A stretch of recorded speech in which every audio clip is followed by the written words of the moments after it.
Guys अगर आप Uttarakhand GS में कमज़ोर हो तो समझ लो एग्ज़ाम से पहले ही बाहर हो। लेकिन आज की क्लास में मैं आपको कुछ ऐसे फैक्ट्स, क्योंकि मैं जो उत्तराखंड जीएस की सीरीज़ चला रहा हूँ, आप ये प्लेलिस्ट में जाकर देखो, सारी कंप्लीट माइंड मैप की फॉर्म में सीरीज़ चला रहा हूँ। इसको आपने पढ़ लिया तो आप क्लासेस में सारी सब कनेक्टिविटी बना लोगे। आपकी उत्तराखंड की जीएस जो है मजबूत हो जाएगी। आज की क्लास थोड़ा हटके है। कुछ ये इंपॉर्टेंट फैक्ट्स हैं जिनको मैं आज आपको स्टोरी के फॉर्म में सुनाऊंगा, ठीक है। आज जो मैंने हैंड रिटन नोट्स की मैं सीरीज चला रहा हूँ, आज वो नोट्स मैंने प्रोवाइड नहीं किए हैं यहाँ पर, क्योंकि कुछ फैक्ट्स हैं जिनको आपको ऐसे ही देखना और उनके बारे में स्टोरी सुन लोगे ना। मैं आपसे पिछली क्लासेस में बताकर चल रहा हूँ, जो लोग नए हो उनको बता रहा हूँ कि पिछली क्लासेस मेरी देखोगे इस सीरीज में ना, मैंने हैंड रिटन नोट्स माइंड में वो फ्लो चार्ट की फॉर्म में बनाया और एक एक चीज़ की कनेक्टिविटी बनाई हुई है। सभी चीज़ों की एक साथ कनेक्टिविटी बनाई ताकि आपके दिमाग में छप जाए और चीज़ें जो है आप कनेक्ट करके याद कर पाओ, रिवाइज कर पाओ और कम समय में ज़्यादा आउटपुट आप ले पाओ। ठीक है गाइज, आज क्या है, सारा फैक्ट्स है, इसलिए मैं आज आपको स्टोरी सुनाऊंगा। ज़बरदस्त आपकी ये स्टोरी सुनने रहने वाली है और इन चीज़ों को जो है आप अच्छे से समझ पाओगे।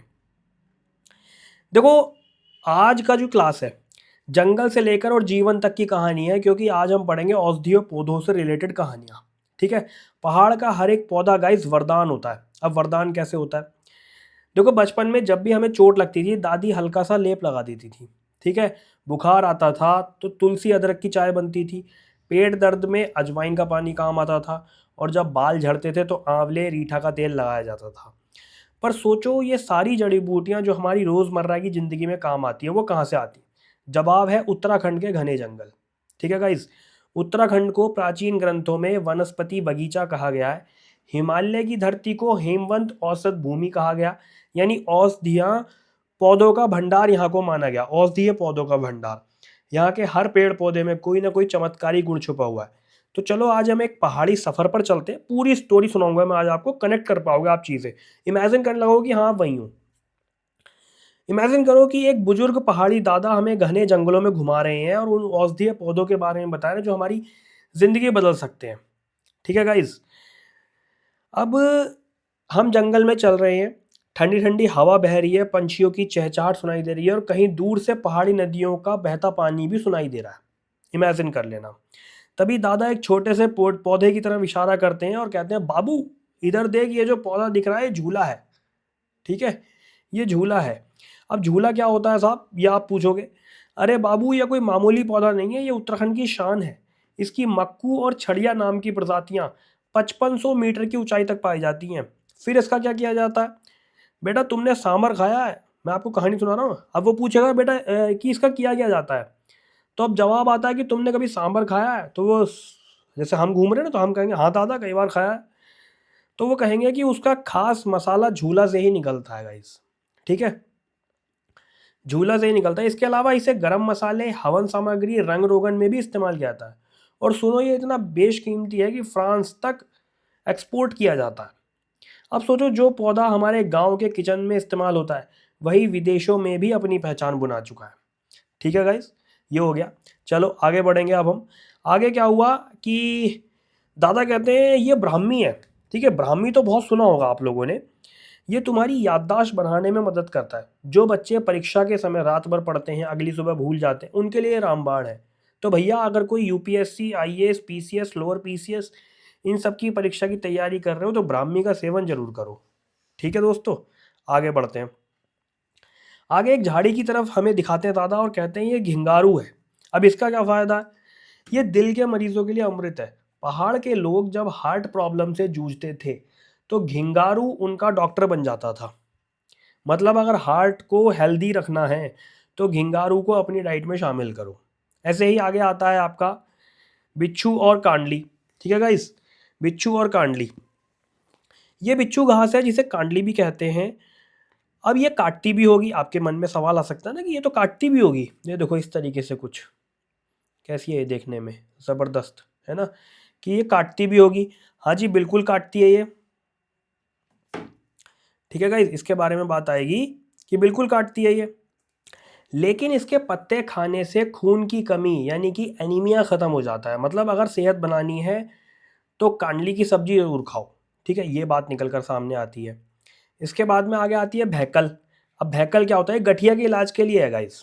ठीक है, दादा कहते हैं बाबू ये बहकल है, इसका क्या काम होगा? अब हम कहते हैं, स्टूडेंट्स कहते हैं, इसके बीज से तेल निकाला जाता है और हमारे भोटिया लोग इसे गठिया के इलाज के लिए इस्तेमाल करते हैं। मतलब अगर गठिया की बीमारी से परेशान है कोई, तो उत्तराखंड के बहकल का तेल आजमाओ। ठीक है। एक और आता है इसमें, यहाँ पर शायद मेंशन नहीं हुआ, निर्गुंडी, किल्मोड़ा, ममीरा।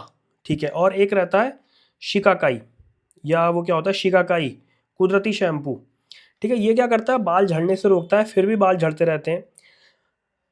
शिकाकाई से प्राकृतिक शैम्पू बनता है। भीमल भी बालों के लिए रामबाण है। पहाड़ की औरतें जिनके बाल घने और मजबूत होते हैं वो इनका इस्तेमाल करती हैं। तो भाई अगर बाल मजबूत करें तो बाजारू शैम्पू नहीं, शिकाकाई और भीमल को अपना लो। ऐसे ही किल्मोड़ा होता है गाइस, और आपका होता है निर्गुंडी। ठीक है। ये क्या है, हैजा बुखार ठीक करने में इस्तेमाल होता है। हृदय की बीमारियों को ठीक करने में इस्तेमाल होता है निर्गुंडी। इसके बाद आपका आता है किल्मोड़ा, इसे जरस्क भी कहते हैं, और आंखों के उपचार में ये प्रयोग में लिया जाता है। वन्य जीव अधिनियम की प्रथम श्रेणी में ये रखा गया। ठीक है गाइस। इसके बाद आपका ममीरा आता है, इसकी जड़ें पीली होती हैं। अमेश है, इसे हिप्पोपी नाम से जाना जाता है। टमाटर के ऑप्शन के रूप में ये यूज किया जाता है, अमेश। ठीक है दोस्तों। अब अगर हम जड़ी बूटी मंडी की बात करें तो अब तुम सोचोगे कि जड़ी बूटियां बेची कहाँ जाती हैं, ये जो जड़ी बूटियां पाई जाती हैं ना यहाँ पर, ये बेची कहाँ जाती हैं? तो उत्तराखंड में ऋषिकेश, टनकपुर और रामनगर, यहाँ पर जड़ी जड़ी बूटी मंडी बनाई गई हैं। हरिद्वार में 300 से ज़्यादा और सेलाकुई में 184 उद्योग जड़ी बूटियां हैं।